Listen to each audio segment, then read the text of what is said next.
தம்பி. என்னையா கூப்பிட்டீங்க? ஆமாப்பா, ஒரு நிமிஷம் வாங்கல.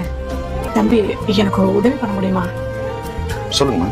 இல்லப்பா, இந்த போன்ல சாப்பாடுலாம் புக் பண்ணுவாங்களாமே, அது எப்படி எனக்கு கொஞ்சம் சொல்லி கொடுக்குறியாப்பா? ஐயோம்மா, நான் அவசரமா வெளியே போயிட்டு இருக்கேனே, நீங்க வேற யார்கிட்ட கேட்டுக்கிறீங்களா? தம்பி இப்பவே மணி பார்த்தாச்சுப்பா, பசிக்குது. நீ சொல்லி கொடுக்காட்டியும் பரவாயில்ல, எனக்கு இது புக் பண்ணி கொடுப்பா சாப்பாடு. அட என்னம்மா சொன்னா புரிஞ்சுக்க மாட்டேறீங்க. ஆனியன் ரவா தோசை போட்டுருப்பா. ஆனியன் ரவா? போடுறேன். 80 ரூபா போட்டலாமா? சரிப்பா, போட்டுருப்பா. மா, ஜிபே மட்டும் தான் அக்செப்ட்னு காட்டுது. ஜிபேவா? அதெல்லாம் என்கிட்ட இல்லையேப்பா. சரி, நீ காசை கொடுங்க, நான் பே பண்ணிக்கிறேன். நான் கையில எடுத்து. மா, என்கிட்ட சில்லறை இல்லைங்களேம்மா, 80 ரூபா சரியா சில்லறை கொடுங்கம்மா. இருக்கட்டுப்பா, மீதி நீயே வச்சுக்க.